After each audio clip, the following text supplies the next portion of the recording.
Hi guys, this is Amanda. I just wanted to do a quick video on volleyball because I kept talking about it, but then I didn't actually do it.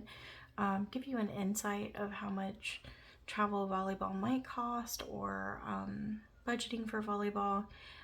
I didn't do great, but I didn't do bad.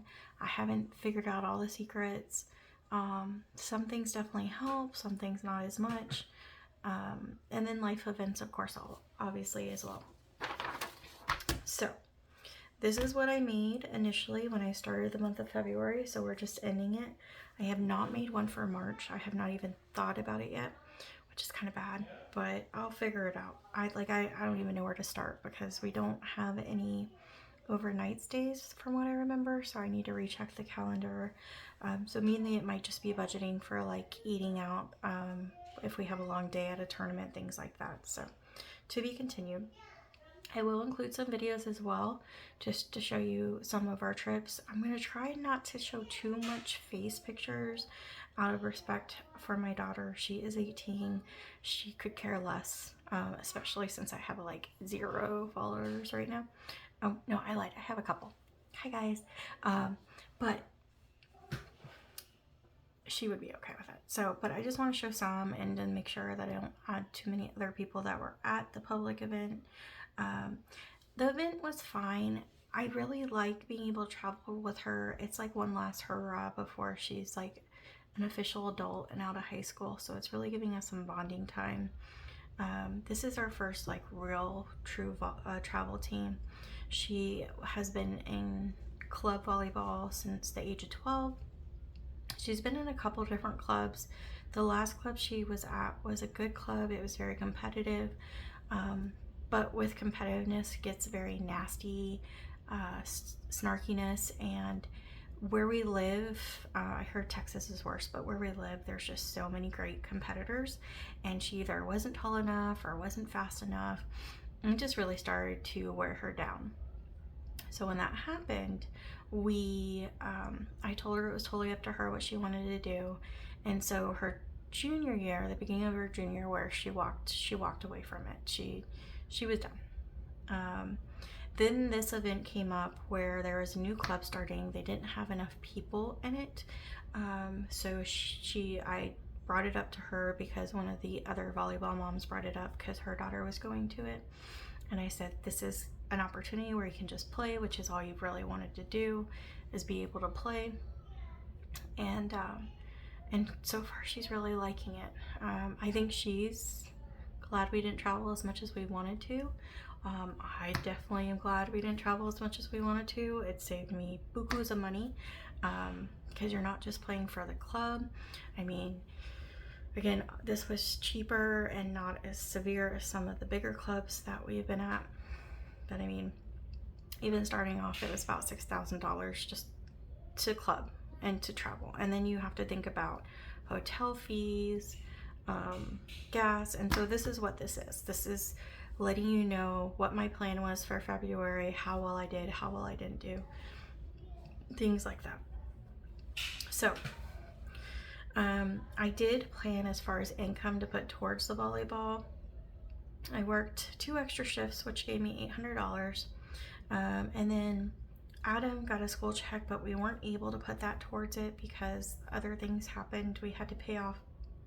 So I didn't count that towards it outside of volleyball. And then set aside, this is the money that I had in my savings for the hotels. So that one was already there. And then school number 2 from Adam for his paycheck for his like adjunct job. I planned for $150. I thought it was going to be smaller, but I actually got $220 out of it. So the total that we ended up having was $25.20, which was like $200 more than what we planned. So that was nice. Then we have 3 hotel stays.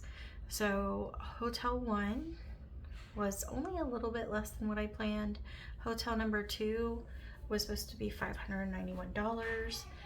Annabeth unfortunately got the flu. Really bad, by the way. Really bad. She was down for at least 4 or 5 days. So we totally missed Georgia. And honestly, I think that was a lifesaver, as much as I hate to say that. But for some reason, for some reason, when I was booking these hotels, because you have to book them in advance, at least most of them, I got insurance for Georgia, and I never get insurance on any of these hotels. But I got insurance for this one, so that I got reimbursed all my money, which was really great. And then Hotel 3, I was paying for $650. I didn't book it exactly when I was supposed to, so I totally missed out on it. And I ended up finding a place a little bit cheaper, not the best place. I would have rather played more to feel a little bit more comfortable, but it was $450, so I saved money there too.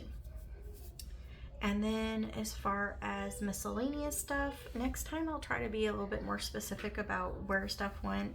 For example, food, I put like ticket costs, because you also have to pay to get into the volleyball tournaments and pay for parking sometimes too. So yeah, so I put that towards the food. I planned for $708.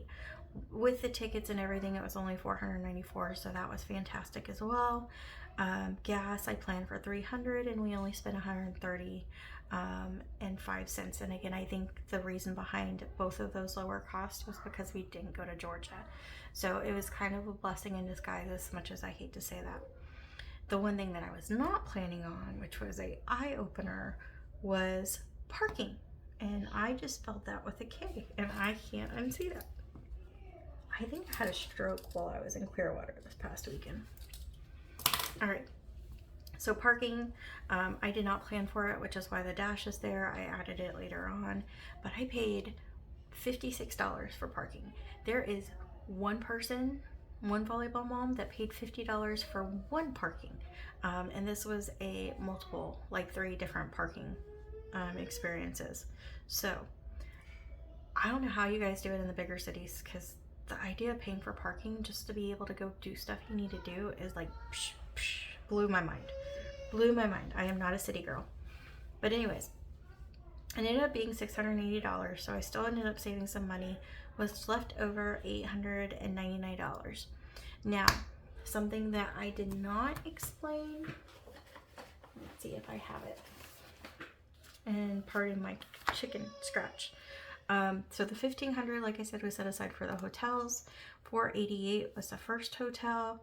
$450 was the third hotel. And then I have $561 left for that. So $800 out of the $899, $561 is supposed to go towards hotels. So there's not a lot left over. So it all kind of balanced out, which I really appreciate. But definitely things to consider: putting parking aside, maybe making a cash envelope for parking. So just a couple ideas I have going on. So when I figure out what I want to do for March, I will go ahead and put up my new plan. But thankfully, after 4 weeks of nonstop volleyball competitions, we finally have a weekend off. And I was supposed to pick up an extra shift to get those extra hours in, but I just needed a break. So thankfully, the manager was super great about that. So I will be back. Like I said, I've either attached the videos before or I'll attach them at the end. But thank you so much for following me along this journey while I try to figure out everything. Thankfully, the volleyball is just a season, truly. We're already halfway through the volleyball club season, so there's not much longer travel. It's very, very temporary. I'm trying to be grateful for every experience that I'm getting with my daughter, because I'm going to get teary-eyed thinking about her leaving, but she's not leaving yet, because she's going to do her bachelor's in at home. She's going to do it online, so I get a little bit more time with her, but she's definitely not my little girl anymore. So thank you so much for listening. I hope you guys have a fantastic night. Bye, guys.